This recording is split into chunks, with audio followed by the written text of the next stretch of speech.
Capítulo 15. Com As tudo. nuvens se ajuntam. E aqui a gente vai ter a entrada de um personagem curioso, né? Que é o Corvo. O capítulo começa com Thorin dizendo: algo estranho está acontecendo. Foi-se o tempo das migrações de outono, e essas são aves que habitam sempre na mesma terra. Há estorninhos e bandos de tentilhões, e ao longe há muitas aves carniceiras, como se uma batalha estivesse em andamento. Ou seja, o Thorin, ele sabe ler a situação, ler o mundo. Alguma coisa está acontecendo. Também as aves carniceiras e os lobos eram os sinais de que uma batalha estava ou acontecendo ou para acontecer. Essas aves de carniça e lobos já ficavam alertas quando já viam os exércitos se aproximando, ouviam as armas soando, as espadas e as lanças batendo nos escudos. Aquilo para eles já era sinal de banquete que está chegando. E tem um outro ponto aqui, né? A gente está trazendo a figura do corvo, e na mitologia nórdica, quem tinha 2 corvos Odin. E era o cara que andava no flanco das batalhas, era o Odin, né? Então olha aí também um pouco da simbologia da mitologia nórdica, né? Sim, e os nomes que a gente vai ver aqui dos 2 corvos, Hoak e Kark, é uma onomatopeia, né? Que são sons que os... Sim. Então é ele brincando com o Tolkien, se divertindo com aquelas piadas de nerd dele, né? Exatamente. Hoak, Kark, é o barulho das aves. A gente fica sabendo que existe uma história dessas aves e que existe uma linhagem, assim como o Torto conversava com alguns de Vale, existia também uma linhagem de corvos que falava com os anãos. E através deles, eles sabem que Smaug está morto.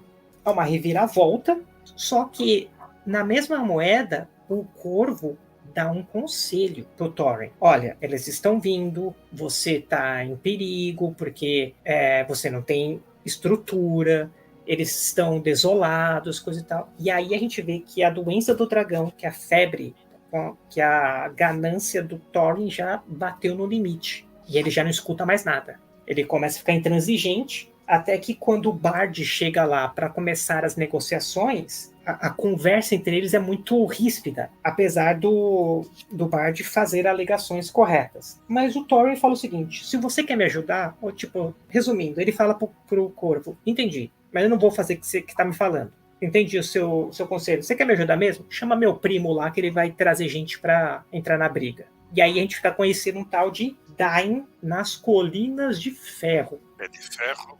Começa a andar, começa a crescer. Tem um pedaço do mapa que a gente não conhecia, um outro personagem que vai chegar. Deixa eu perguntar uma coisa que eu não me lembro. O Thorin, quando começa a história, ele morava nas Ered Luin? Nas Montanhas Azuis. Ah, tá bom.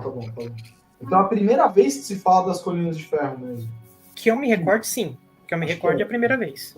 E aí a gente começa a expandir o mapa. A gente tá vendo que capítulo após capítulo ele tá dando uma profundidade que já vai dando um tom meio Sociedade do Anel. Assim, já tá o degradê, apesar do Hobbit ainda ser um cinza muito claro ainda, mas o degradê é começando a pesar. Ele tá ganhando um tom mais de cinza escuro. Que volta para um clarinho, vai, nos primeiros capítulos. Isso, uma festa muito esperada, coisa e tal. Aí na sombra do passado o bicho começa a pegar. É isso mesmo. E logo em seguida você percebe que a coisa é mais pesada. Conforme e aí, dentro daquele deixar tudo muito claro e amarrado, o Tolkien puxa aqui de novo, né? Perceberá que os anãos ainda tinham alguns dias à sua frente. Por quê? A galera foi chegar na desolação de Smaug 11 dias depois. Então ainda tem uns dias ali e tal. E aí eles vão lá, né? Só o portão da frente, eles percebem que só o portão da frente permanecia aberto. Eles vão realmente fazer uma averiguação de Erebor, né? Para valer, para tentar se preparar mesmo. Exato. Para dali do pessoal fortificando a entrada principal. Agora, são 13 anãos. O que esses caras fizeram é brutal também, né? Mas é técnica, né? Como é que eles achavam que seriam capazes de resistir a qualquer tipo de ameaça, que mesmo que não fosse um dragão? Na verdade, eles sabiam que não dava. A voz da experiência do Corvo falou que não dava. Só que o líder deles, e aí a gente vê a diferença do Bard, a diferença de um homem que lidera. Só que o líder deles falava que não. Então, muitas vezes, a pessoa que está sob a liderança de alguém, ela começa a perder a razão. Isso é um sistema cíclico, a gente já viu isso na vida real. O que importa muito é a mentalidade do que lidera. Sem dúvida. Claro que isso nem sempre vai resolver, mas a gente está vendo a dicotomia da postura do Bard. Claro, do quanto o líder consegue mostrar o inimigo com sua verdadeira grandeza, ou então diminuir na cabeça dos liderados a importância do inimigo, a importância do inimigo. Nesse bafafá que eles estavam com essa técnica absurda, foi o que o Ale falou. Os caras conseguiram subir um negócio gigante só com 13 pessoas. Em 4 dias. É uma técnica brutal, bicho. O portão já estava bloqueado com uma muralha de pedras quadradas dispostas sem argamassa, mas muito grossas e altas, posicionada na frente da abertura. Havia buracos na muralha, através dos quais conseguiam ver ou atirar, mas nenhuma entrada. Subiam e desciam com escadas e içavam as coisas com cordas. Na saída do riacho, tinham construído um arco pequeno e baixo sob a nova muralha, mais perto da entrada. Tinham alterado tanto o leito apertado do rio que uma represa larga passou a se estender do paredão da montanha até o começo da queda, por cima da qual o riacho seguia até vale. Aproximar-se do portão agora era possível apenas sem nadar, ao longo de uma plataforma estreita da ravina, à direita de quem olhava da muralha para fora. Cara, eles eram gênios do construtores, cara. Construtores.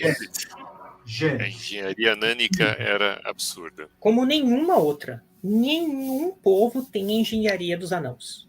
E é possível ler esse trecho sem pensar, não dá, não é possível, eles não iam conseguir isso.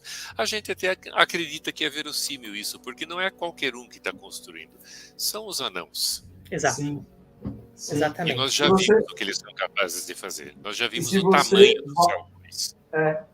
E se você volta para a mitologia nórdica, você vai ver que é isso que se espera dos anãos mesmo. É isso que se espera. Eu espero mesmo de você. Muita destreza. Esses aqui só são um pouco menos mágicos do encantamento, vamos dizer, né? Mas, então, mas a mágica acontece.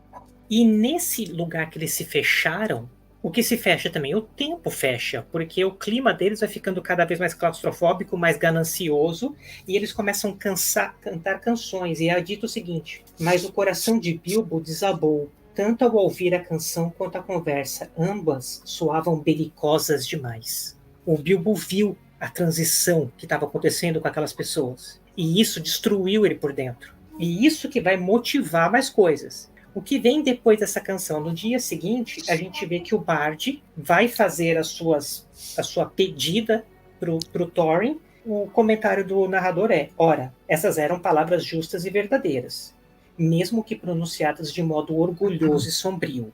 Ou seja, de novo a altivez, de novo exato. A forma de olhar o mundo de cima para baixo, vamos dizer, né? Exato. E aí falava que Thorin passara no Salão do Tesouro e a cobiça por tudo aquilo pesava sobre ele. Olha, o peso do tesouro é o peso da cobiça, é o peso das atitudes. Muito louco. E lá na frente, no Senhor dos Anéis, ou depois ainda, não me lembro exatamente, você vai descobrir que Thror tinha um anel que passou para Thrain, e então o Thorin, ele cresceu nesse ambiente. Ele cresceu ouvindo do avô e do pai. O que interessa é isso aqui, porque era o anel do Sauron. É muito louco, né? É muito louco, né? Mais pra frente, tem todo um desenvolvimento, mas o Bard encerra com uma frase genial. Vamos lhe dar tempo para se arrepender de suas palavras. Recobre sua sabedoria antes que retornemos. Tipo, cara, eu vou te dar a chance. Um pouco depois, eles mandam mensageiros, e a gente sabe que toda guerra você tem que respeitar o mensageiro. Don't kill the messenger. Você não pode matar o mensageiro. O mensageiro é apenas o mensageiro. Ele não Exato. é o autor das palavras. E ele é importante porque sem mensageiro, muita coisa se perde. Então Thorin tomou um arco feito de chifre e disparou uma flecha no porta-voz. Ele acertou o escudo dele e lá ficou balançando. Dá pra ver o impacto da flecha no escudo. Ou seja, o Thorin não estava respeitando nem esse tipo de E vamos combinar, lisura. E vamos combinar que em outros momentos da obra do Tolkien, os únicos que tiveram tal ato, né, de ir contra esse respeito ao mensageiro foram os caras cruéis, os caras perversos. O Tolkien, muitas vezes ao longo do livro, mostrou que o Thorin, mesmo orgulhoso, não sei o que, ele era bom. Pouco tempo antes, em algum desses capítulos que a gente estava vendo, a gente passou por um trecho aqui que eu bati os olhos, que é, os anãos eram criaturas vis e não sei o que, em geral, porém existiam boas famílias, como a de Thorin. Então, assim, ele resgata que isso é bom. Então, o que ele está querendo dizer aqui? Se o Thorin disparou uma flecha contra o mensageiro, ele não está se importando com mais nada. Né? Ele não é mais aquele bom anão que ele é. Ele regrediu para algum estado mais primitivo. Algumas coisas são respeitadas tradicionalmente, e o jogo das adivinhas, o jogo dos enigmas é uma dessas coisas. Isso é dito mais atrás. Interessante. Exato. Como que o mensageiro fecha, e ele vai fechar não só a conversa com esse capítulo também, eu acho genial. O mensageiro não é só qualquer cara, um porta-voz, vide boca de Sauron, é sempre alguém diplomático que sabe o que fala. E ele tinha autonomia para dar uma resposta. Olha como ele responde. Já que tal é a sua resposta, declaro que a montanha está sob cerco. E eu gosto que ele fala... de partir dela. Perdão. Exato. Por favor, continue até o final. Não, você não há de partir dela até que procure nosso lado para uma trégua e um debate. Não portaremos armas contra você, mas o deixamos com seu ouro. Pode comê-lo se desejar. Nossa! Que e surra. com essa, saio por cima, né? É isso. Que surra! Com isso, os mensageiros partiram rápido. Dita essa frase lapidar de colocar os anãos ou Thorin no seu lugar. E com isso, passamos